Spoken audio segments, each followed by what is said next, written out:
My name is Sam Bob Talhuitmalt. I am Coast Salish from Vancouver Island and am a residential school survivor. My name is Jennifer Brousseau. My traditional name is Wabishki Megizi Ikwe, White Eagle Woman.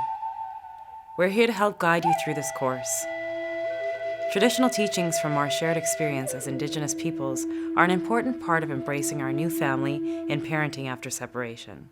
Importantly, we have to make good decisions for our children after separation. Not all separations will look alike, so we're all available to help each other through separations. We might learn that we're not alone in the decision-making or separation, and that we might learn some ideas from other parents that are going through the same thing. So you need to find other resources that will fill in the places that are missing now. About who are the resources in your family that can help you? What are the resources in the community that can help you and your children? A lot of our ceremonies are still intact, and we have a lot of knowledge keepers that are starting to come forward. And to me, ceremony is very important, and the children need to feel that kind of peace as well. Colonization and residential schools have led to intergenerational trauma for Indigenous peoples.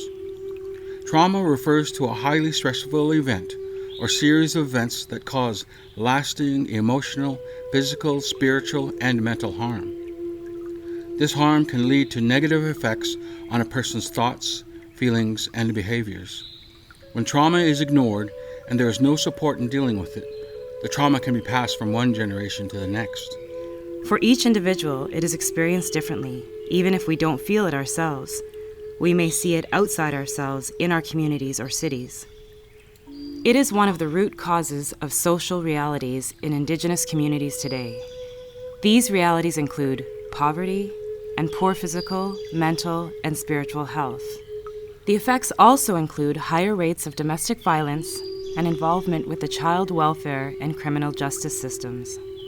Even if they have little or no knowledge of the residential school, I give them a typical day of what it was like for me and what happened to me. Yes, I survived whatever trauma that I went through in those schools, and what I did with it, my life within the last 50 years, I'll tell them. And that never to give up hope, because here I stand as a survivor.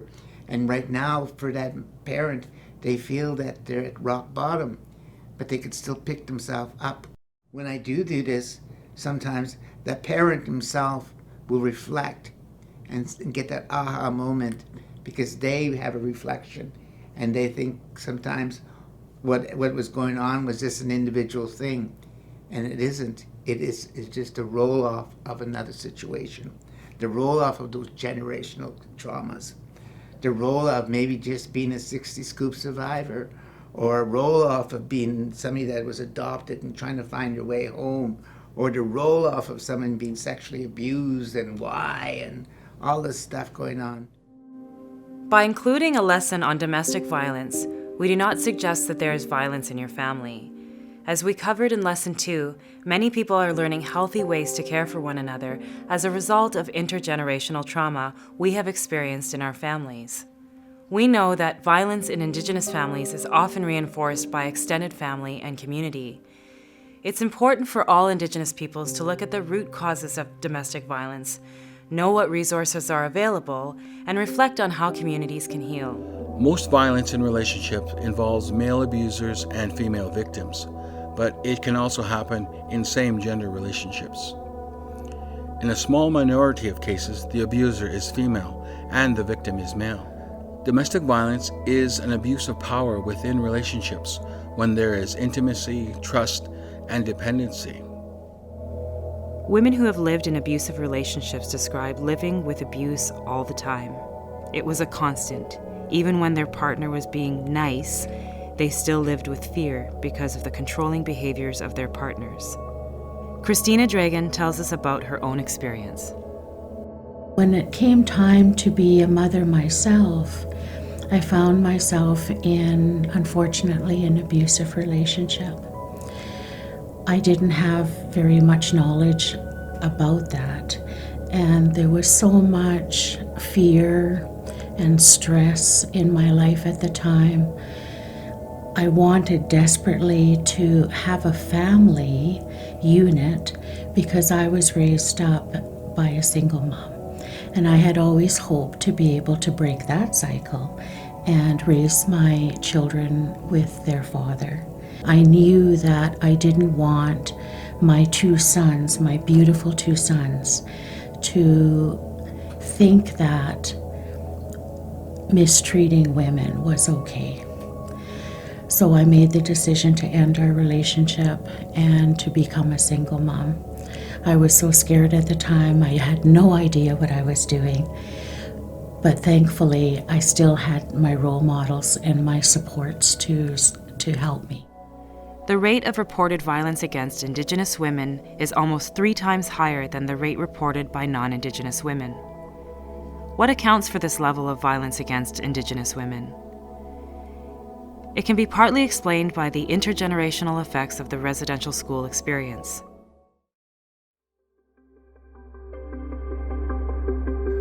Separation can make you feel isolated and alone, but it doesn't need to stay this way. This lesson will show who can help.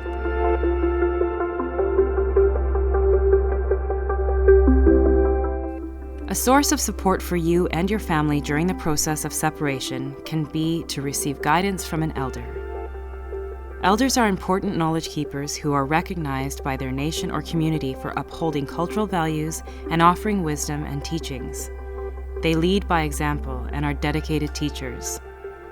They offer holistic guidance to individuals or families, which means that when you seek their advice, elders will encourage you to think about how the issues impact you and your children at an emotional, physical, mental, and spiritual level, so you can grow and create balance in your life.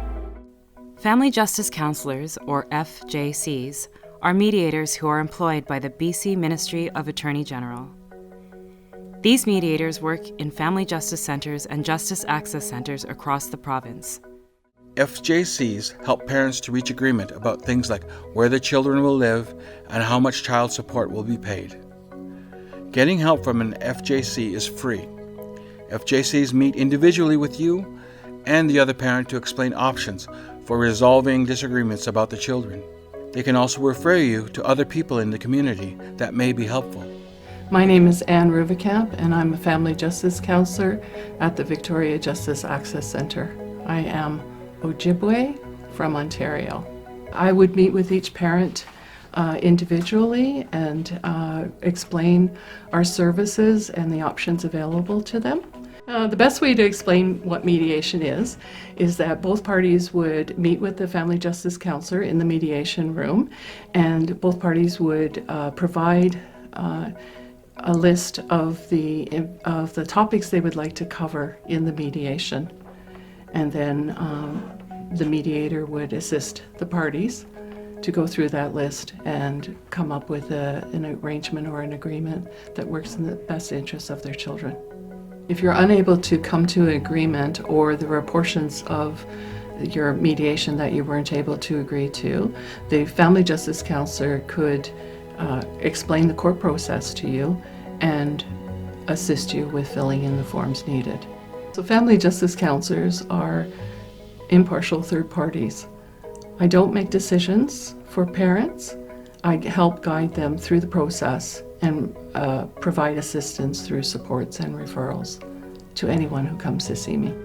There are other Indigenous resources and people who may support you during and after the separation. These resources include Indigenous family wellness workers, Indigenous community social workers, residential treatment for trauma for families or individuals, healing circles, talking circles, sweat lodges, and other cultural ceremonies.